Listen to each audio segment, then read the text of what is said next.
اجلاس جس شخصیت کے زیر حکمیت ہو رہا ہے وہ آج ہمارے درمیان موجود ہیں، اس لیے میں بغیر کسی تمہید کے حضرت اقدس حضرت مفتی مزمل صاحب بدایونی استاد تفسیر و فقہ دارالعلوم دیوبند سے درخواست کرنا چاہوں گا کہ حضرت والا چند منٹ ہمارے لیے نکال کر ہماری اصلاح فرمائیں۔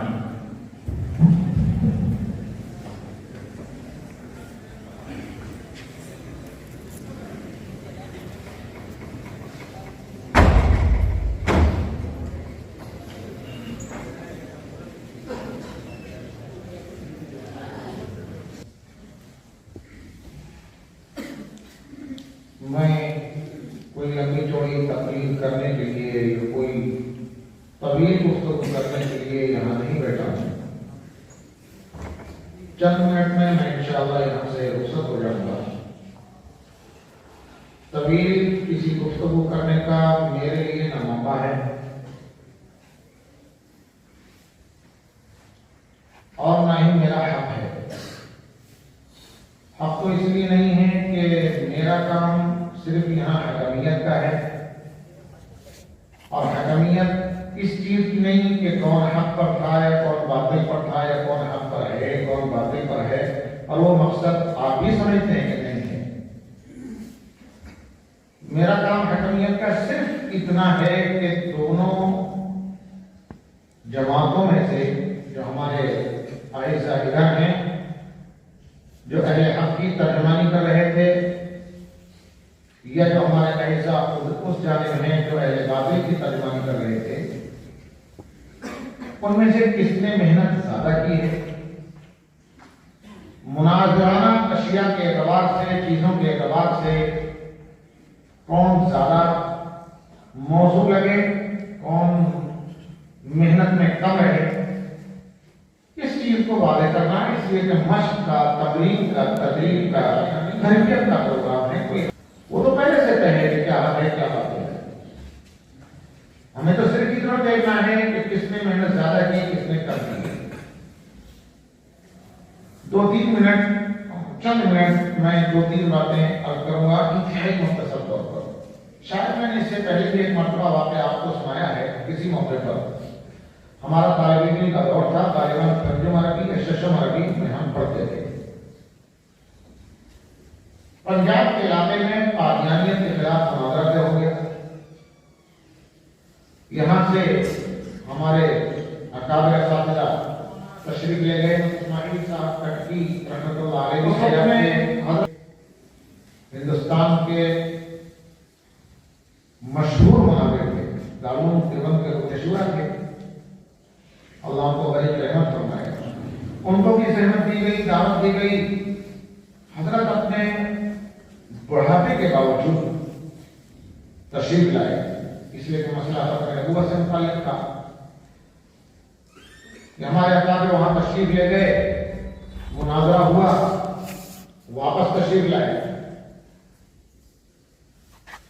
جب یہ ہمارے اکابر بات پر واپس وہاں سے تشریف لائے تو ہمیں اچھی طریقے سے یاد ہے، اسی دار الحدیث میں طلبہ عزیز کو، تمام دارالعلوم کے طلبہ کو جمع کیا گیا مناظرے کی کچھ روایات سنانے کے لیے، کچھ تفصیلات بتلانے کے لیے کہ کیا کیا ہوا۔ اسی میں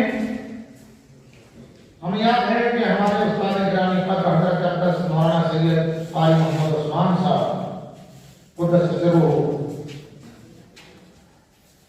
پروگرام کی نظامت فرما رہے تھے۔ حضرت نے فرمایا کہ ہم مناظرے سے جب واپس آئے تو حضرت مفتی محمود حسن گنگوہی رحمہ اللہ جو اس وقت حیات تھے، چھتے مسجد میں مقیم تھے، ان کی خدمت میں گئے۔ حضرت نے معلوم کیا کہ کیا کیا ہوا، تفصیلات بتلائی گئی۔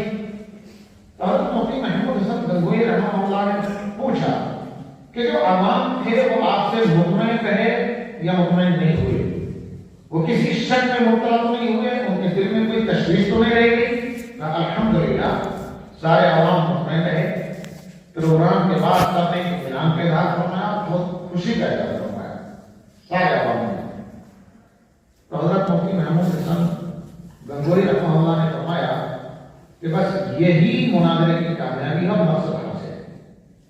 اس لیے کہ باطل کبھی مانتا نہیں ہے کہ ہم غلطی پر ہیں. کبھی مجبوری میں بہت بری طریقے سے پھنس جائے, کوئی تعویل آویل کی گنجائش بالکل نہ رہے, تو مان لے کہ ہاں ہم اس میں مسئلے میں غلطی پر ہیں, ہم رجوع کرتے ہیں, شاید و نادر کوئی بات ہو سکتا ہے. لیکن باتیں کبھی مانتا نہیں. مناظرے کا ایک بہت بڑا مقصد یہ ہوتا ہے کہ سامعین اور ہمارے جو عوام ہیں, ہم ان کو تشکیک میں, شک میں مبتلا ہونے سے بچا لیتے ہیں.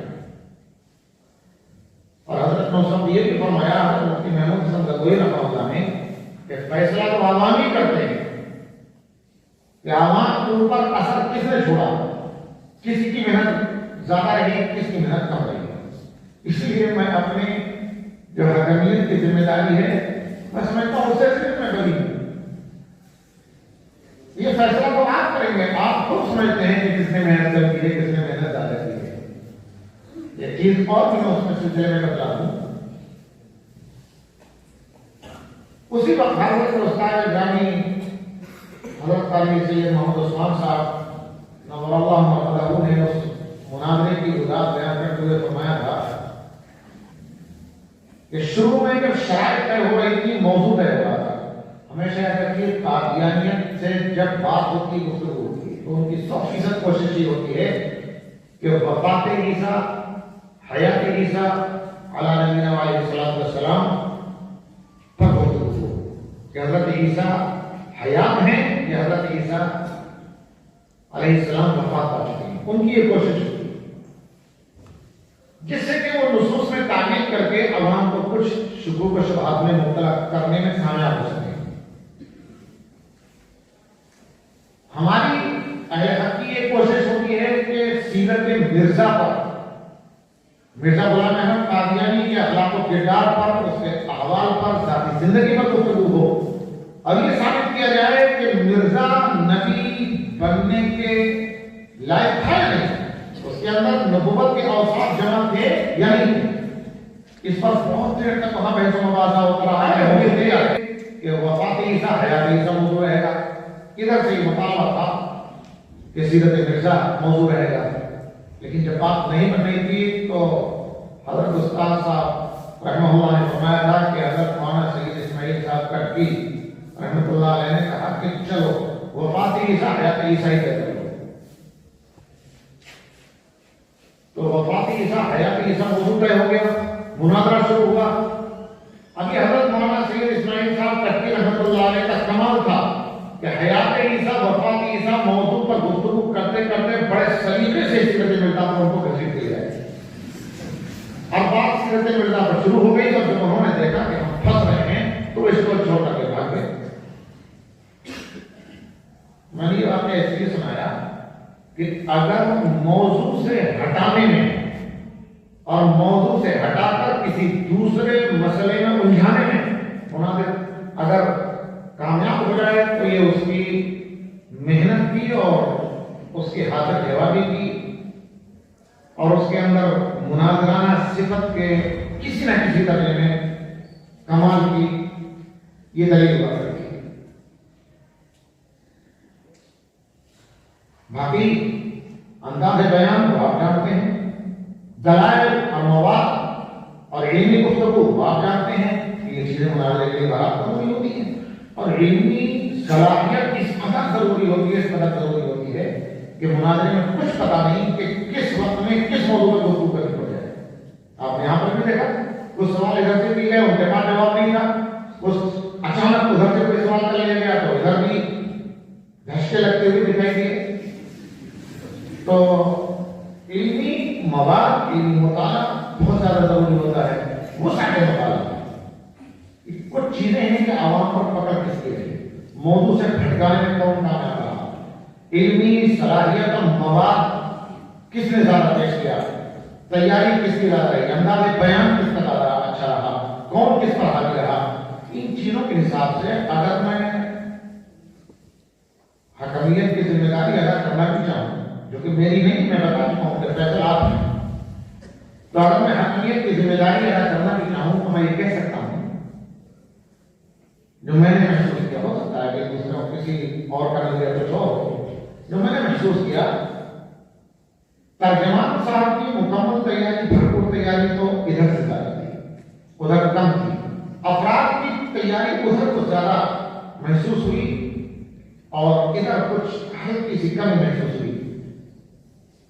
انداز بیان بھی اس موقع پر ہمارے ناصر بھائی کا اچھا رہا، لیکن یہ جو کہہ رہے تھے کہ نصاب پر گفتگو کیوں، موضوع پر گفتگو نہیں ہے، موضوع کے معاملے اسلام آیا کہ ہم بھٹک چکے. اب نصاب، انہوں نے نصاب کا مسئلہ چھیڑا تو نصاب کے مسئلے پر یہ گفتگو انہوں نے کرنا شروع کر دی. اب میرے خیال سے 2 مرتبہ کھڑے ہو کر اس میں گفتگو کی، بعد میں کسی نے سجایا کہ موضوع سے آپ ہٹ چکے، وہ بات ہے وہ رستہ ادھر سے کھڑے ہو کر کے نصاب کے موضوع پر لے آتا. ماڈرن اسلام، حقیقی اسلام میں پہلے رکھا تھا، نصاب اسلام چھوڑ گیا نہ ماڈرن اسلام میں اور نہیں وہ حقیقی اسلام میں، وہ تو غلط چیز ہے. اب اس کے اوپر وہ باہر کے لے گیا. تو میں کہہ سکتا ہوں یہ صلاحیت ہمارے احمد عمر کے اندر ان کے مقابلے میں کچھ حاوی رہی. محنت مجموعی طور پر ادھر زیادہ اچھی رہی اور میں امید کرتا ہوں کہ آئندہ ہمارے وہ عزیز بھی اور اس سے بھی زیادہ محنت کریں گے. ایک بات میں اس سلسلے میں مشورے کے طور پر یہ کرنا چاہتا ہوں، گرچہ میں خود ہوتا ہوں اور میں خود کچھ نہیں کر پاتا، گفتگو انتہائی سلجھی ہوئی، صاف ہونی چاہیے، مرتب ہونی چاہیے. یہ حقیقی طور پر میں بات بتلاؤں کہ مجھے احمد عمر نے پہلے سے نہ بتا دیا ہوتا کہ میں کس مسئلے کو وہاں چھیڑوں گا. یہ حضرت ہمارے مختوم محترم حضرت مولانا سید مفتی محمد سلمان صاحب منصور پوری دام برکات تشریف فرما ہے، یا اخیر میں حضرت محتم صاحب کا انہوں نے نام لیا. اس مسئلے کو مجھ سے وہ پہلے ذکر کر چکے تھے کہ میں اس مسئلے کو چھیڑوں گا. مجھے اگر پہلے انہوں نے نہ بتایا ہوتا تو مجھے بھی سمجھ میں نہیں آتا کہ کیا اشکال کرنا چاہتے ہیں. اتنا انقلاب تھا اس کے اندر اور اتنی پیچیدگی تھی، اب تک وہ وضاحت نہیں کرتا. بیچ میں بھی انہوں نے جب حضرت مفتی محمد امین صاحب دام برکات نصیحت فرما رہے تھے، مجھ سے آ کر کے بیچ میں انہوں نے پوچھا کہ میں وضاحت کر دوں، تو میں نے کہا کہ جو اعتراض کرنا چاہتے ہو اسے وضاحت کر دو، اس لیے کہ ایک بات چھڑ چکی تھی جس سے کہ میں چاہتا تھا ادھر سے جواب آ جائے اس کا. وہ وضاحت کرنے کے لیے کہتے ہیں تو نام ہی وضاحت کے ساتھ دے سکے، جو اصل اعتراض تھا اس کی وضاحت نہیں کر سکے. یہ عجیب سی بات ہے، اتنا گفتگو کے اندر انقلاب، اتنی پیچیدگی، جسے وزارت کے اسلام کی تحقیق کے اندر، یہ تحقیق تو خاص طور سے مناظرے کے اندر اگر عوام کے اندر یہ مناظرہ ہو تو عوام کو سمجھیں گے کہ کہنا کیا چاہتا ہے آدمی. چاہے وہ باطل کی طرف سے تھا بھی اچھے ہوا کہ ان کی بات سمجھنے نہیں ہے، بات کہیں اور نکل گئی. میں جو فیصلہ سنانا تھا وہ سنا چکا. ایک بات اور عرض کروں گا، حضرت مفتی صاحب ہم برکاتہ بھی نصیحت فرما کر ہمارے استاد محترم تشریف لے گئے. انہوں نے اخیر میں یہ بات کہی کہ آپ لوگ مطالعہ نہیں کرتے، علامہ گوگل کے چکر میں رہتے ہیں. یہ بات بالکل صحیح، بالکل صحیح. ہمارے عزیزوں کے اندر ذوق مطالعہ اس طرح سے کم ہو گیا ہے، اسی قدر کم ہو گیا ہے. مختلف کتابیں پڑھنا اور مختلف مصنفین کو پڑھنا اور اس موضوع سے متعلق جتنا مواد مل سکے سب کے اوپر نظر ڈال لینا، سمجھنا، یہ تو بہت دور کی بات. ایک کتاب بھی نہیں پڑھے. ابھی چند دن پہلے کی بات ہے، حضرت مفتی صاحب ہم صدر اجلاس میں تشریف فرمائے، جلال شریف پڑھاتے ہیں.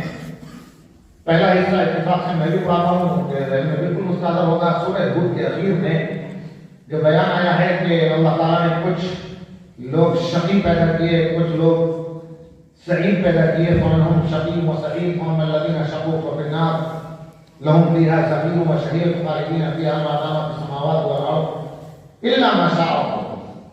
اس آیت کی تفسیر جو صاحب جلال نے کی ہے، اور جلال کے طلبہ جانتے ہیں، یہ سبق یہاں پڑھانا مخصوص نہیں ہے.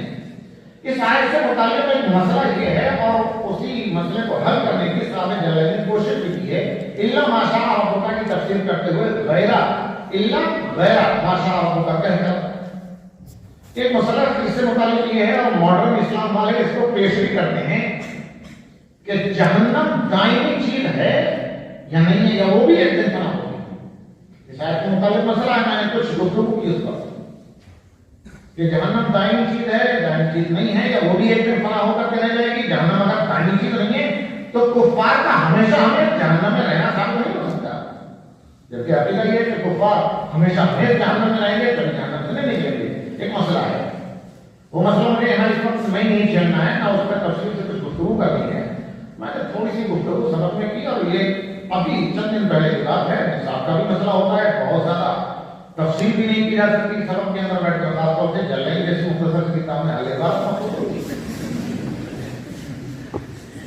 ایک طالب علم میرے پاس اسی دن مغرب کی بات آ گیا، اسی طرف کا میری طرف کا. اس نے آ کر کے مجھ سے کہا کہ میں نے اس آیت پر فلاں کی تفسیر پڑھی، فلاں کتاب پڑھی، فلاں کتاب پڑھی، 3-4 نام لیے. میں نے انہیں سمجھایا،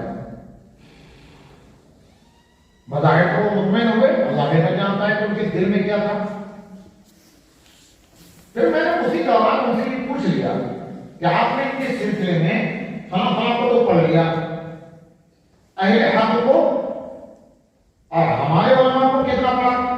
میں نے 2-4 نام لیے، فلاں کتاب پڑھی، فلاں کتاب پڑھی، فلاں کتاب پڑھی، تو ایک بھی کتاب اس نے نہیں پڑھی. باقی کی 4 کتابیں پڑھے ہوئے اس مسئلے پر، اہل حق کی، اہل سنت و جماعت کی، علماء دیوبند کی ایک تحریر بھی وہ پڑھ کر نہیں اس موضوع پر. یاد رکھیے، باقی کو ہی پڑھتے رہیں گے تو ذہن میں بات بیٹھ جائے گی، اسے نکلنا، اس کو نکالنا بڑا دشوار ہوگا. ایسے موضوعات پر میں اپنے عزیزوں کو جو مجھ سے مشورہ لیتے ہیں ویسے کرتا ہوں، میں کہتا رہتا ہوں کہ پہلے اہل حق کی اور اپنی کتابیں پڑھ لیجیے، اس کے بعد دوسروں کی کتابیں پڑھیے. حق بات ذہن میں آپ کے بیٹھ چکی ہو، ورنہ جب آپ کا ذہن بالکل خالی ہے اور شروع میں ابتدائی مرحلے میں کوئی مسئلہ آپ کے ذہن میں جا رہا ہے، پہلا نقش جو بیٹھ جائے گا اسے پلٹ کر دوسرا نقش بٹھانا بہت دشوار ہوتا ہے. پہلے حق کو پڑھ لیجیے، اس کے بعد اگر باتیں کو پڑھیں گے تو اللہ آپ کی رہنمائی فرمائے گا، آپ کے ذہن میں یہ بات آ جائے گی کہ کہاں پر غلطی ہو رہی ہے، کیا صحیح کیا غلط ہے. اور میں ایک بات اور کلیئر کر دیتا ہوں، میں نے واقعی بات کہی ہے. حضرت مولانا ابو بکر صاحب غازی پوری رحمۃ اللہ علیہ سے میں نے ایک مرتبہ یہ بات سنی ہے، مقلدیت تو ان کا انہوں نے بہت کام کیا تھا. ان سے میں نے ایک بات سنی، وہ اپنے ایک استاد کے حوالے سے فرمایا کرتے تھے، میں نام یاد نہیں رہا کہ فرمایا کرتے تھے میں نے وہ استاد سے مشورہ کیا کہ میں موضوعیت کا مطالعہ کروں یا نہ کروں.